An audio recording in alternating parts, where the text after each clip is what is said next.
catastrophic. A federal judge is ordering the State Department to search its server for emails from key Hillary Clinton aides related to the Benghazi attack. President Trump waging a war on opioids. The opioid crisis is an emergency. It's a national emergency. President Trump calling out the Senate Majority Leader Mitch McConnell. I just want him to get repeal and replace done. I've been hearing repeal and replace now for 7 years. Donald Trump is going to make America great again. We're going to help him do that, and that's what Congress is there for. Our motto with Old Glory on our plate is it's never too late to say thank you. Just absolutely incredible. One of the best days of my life.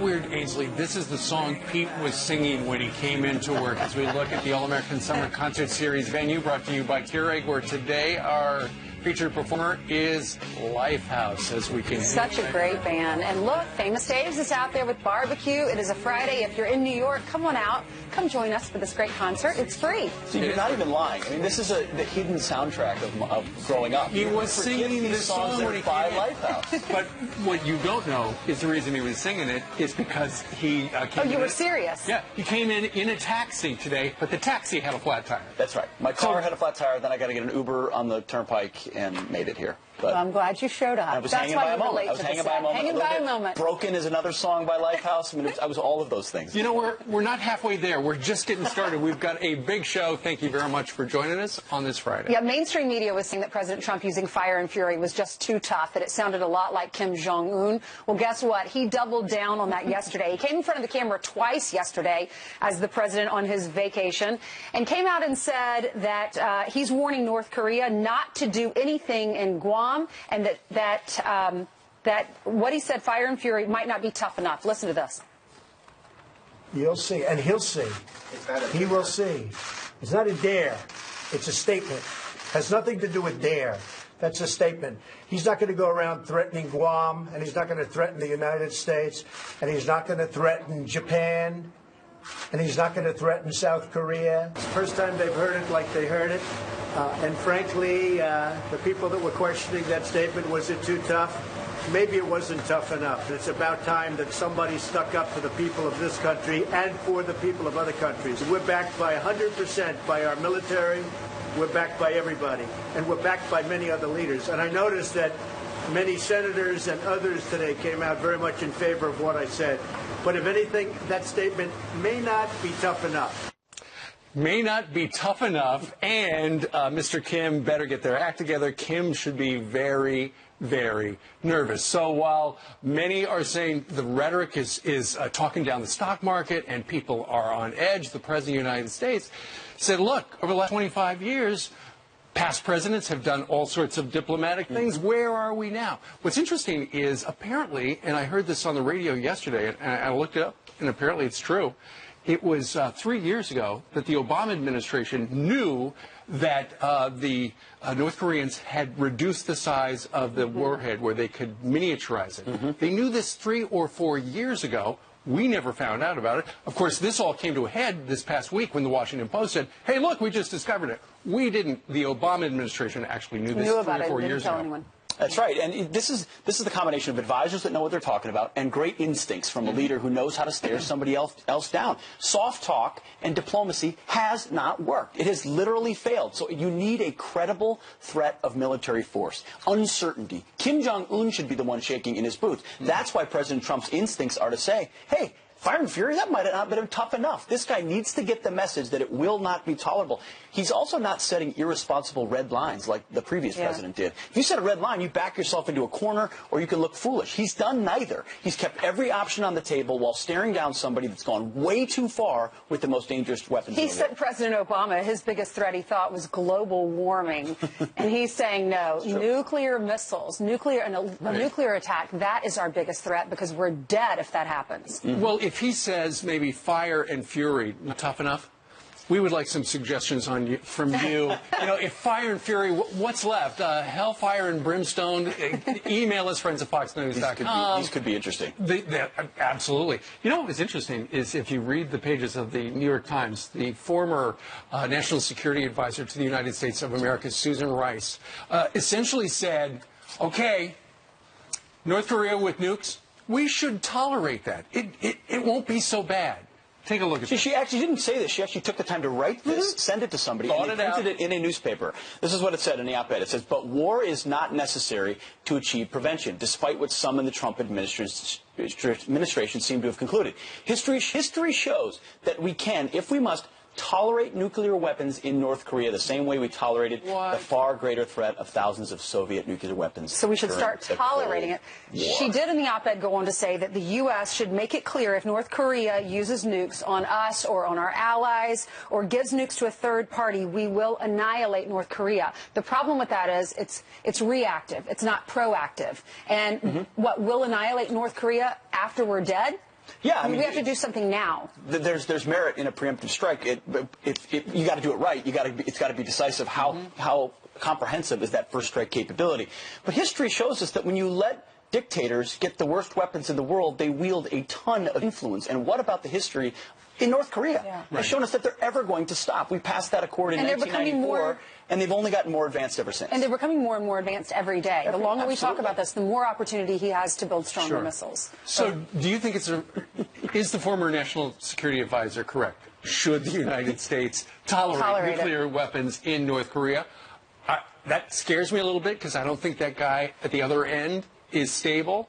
Well, I got to add to this, too. This is why the left loses. They tell the American people, settle for second best. Settle for uncertainty. The future is just inevitable that they're going to have nukes, you're not going to have jobs, they're all going to get outsourced. And President Trump standing up saying, no, we're still the hyperpower. We can still bring jobs back. We will not tolerate it. It may be uncomfortable, but he feels safe inside that uncertainty, and a lot of people don't. I heard this morning that, is this true, that Kim Jong-un killed his uncle and his brother? Yes. Assassinated his brother. Yes. That just shows you what we're dealing with here, folks. Mike Huckabee actually refers to what happened in a tweet. We will share that in a moment. But in the meantime, as you look at, and for him, the President of the United States to say fire and fury, maybe not tough enough, and so many people in the mainstream and the political left are saying, hey, Mr. President, tone it down.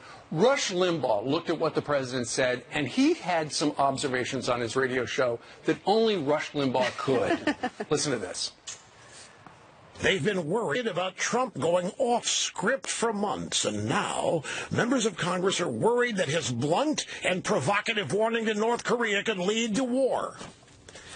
What does this mean? It means that wimpism has taken over the Washington establishment, that wussism and wimpism and pajama boyism has taken over.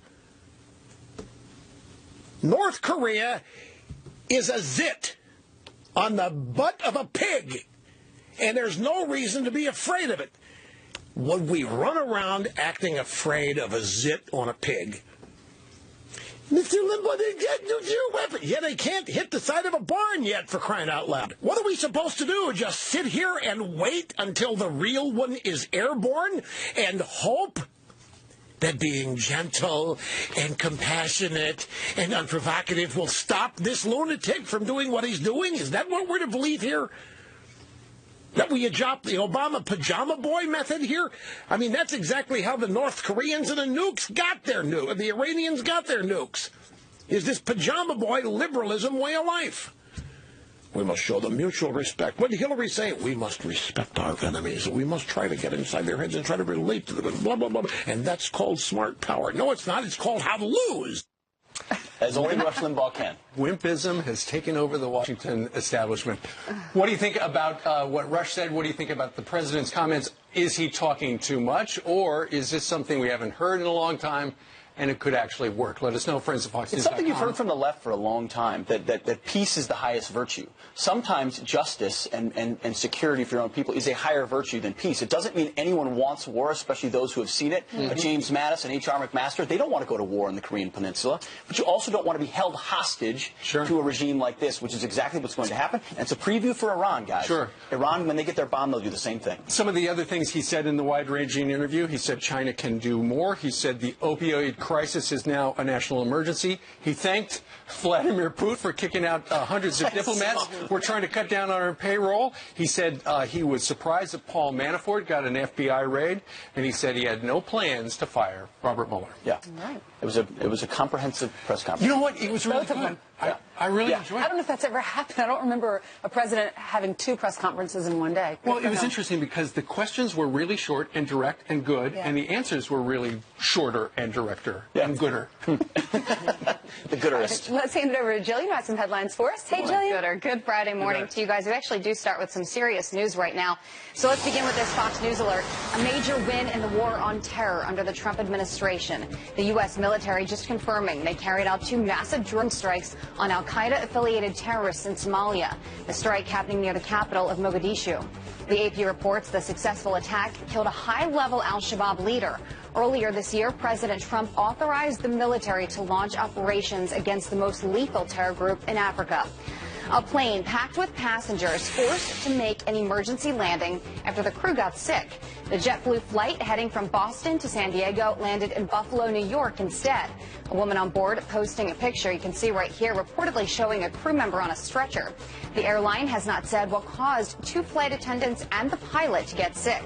A new plane eventually landed in San Diego safely. Hillary Clinton's Benghazi scandal, it's not over yet. An Obama-appointed federal judge ordering the State Department search its own server for emails as part of Freedom of Information lawsuit by the watchdog group Judicial Watch. The judge demands accounts of former Clinton aides Huma Abedin, Cheryl Mills, and Jacob Sullivan be searched for any response records they sent regarding Benghazi to Clinton's private email account. Clinton has been slammed for not sending military support in 2012 in the terrorist attack in Benghazi that killed 4 Americans. And take a look at this. Horrifying moments for pop icon Britney Spears when a fan storms the stage at her Las Vegas show. Are you guys having fun?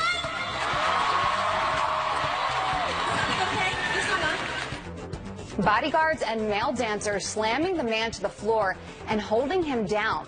Police say he rushed the stage after security asked him to leave. Spears, as you can imagine, shaken by the ordeal, was concerned he may have had a gun. 37-year-old Jesse Webb from Kansas City is charged with trespassing. He was unarmed.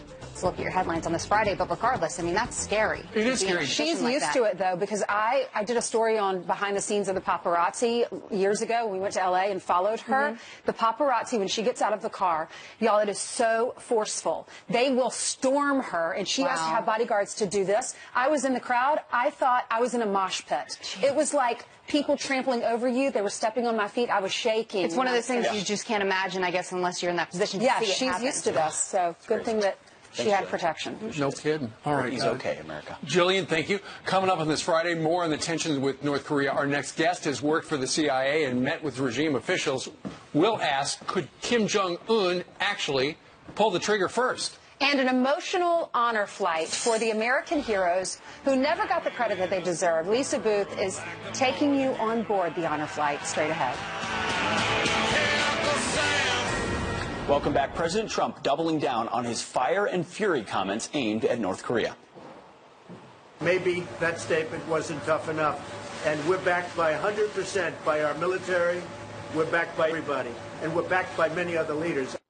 The rhetoric heating up on both sides as reports say North Korea could be building an arsenal for a sneak attack. So how likely is this? Joining us now is Dr. Sue Mi Terry. She's a former CIA analyst who covered Korea for over 12 years. She recently met with North Korean officials in June and is the managing director for Bauer Group Asia. Dr. Terry, thank you very much for being here. Thank you for having me on. You know a ton about this topic, and the American people are learning a lot about it right now.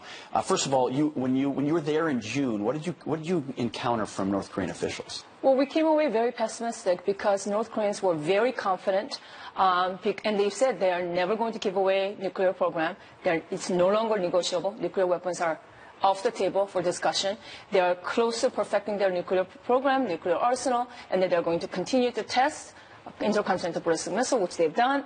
So there were no chance for talks. You even used the word cocky. I mean, these officials seem like they came away. I mean, they were more confident and cocky and arrogant than ever before. Even the Swedish government folks said, "Wow, we've never seen North Koreans behave this way." I think it's because increased nuclear and missile capability has given Kim Jong-un this confidence. Interesting. Whereas his father was maybe willing to talk, it doesn't seem like he is. Kim Jong-un was at least willing to come to the negotiating table to get some concessions from us. Huh, interesting. You talk about a sneak attack or what they may try to do. What's the worst case scenario of what they may be capable of?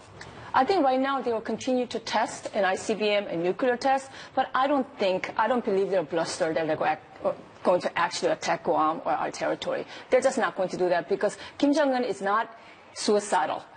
Regime survival is his most important goal. And he knows if he attacks the United States, that will be the end of his personal life and end of the regime. What do you make then of the president's comments, fire and fury, and saying they may not be tough enough? Is that what we need right now? Well, certainly no U.S. president has gone far to state that so firmly.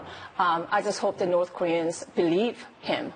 They're just used to having gotten away almost with everything. Is that because there never really was a credible threat of military force? Because military option is very risky. We do have 300,000 Americans living in South Korea. Seoul is about 60 seconds away from 10,000 artillery pieces. North Korea is a nuclear power. So, of course, it's a very risky option, and North Koreans know that. So they've always used that as a blackmail, basically. So do you think we can tolerate a world with North Korea having the ability to deliver a nuclear payload to New York City? It's a very difficult question. I just don't think they, under Kim Jong-un leadership, will give up the nuclear weapons. So I'm not sure what choices we have. I'm hoping that we need to get rid of the regime in some way, in some form. Interesting. Well, Dr. Terry, thank you for your service to this country and for your information this morning. Thank you for having me on. Appreciate it. All right, coming up, President Trump declaring the opioid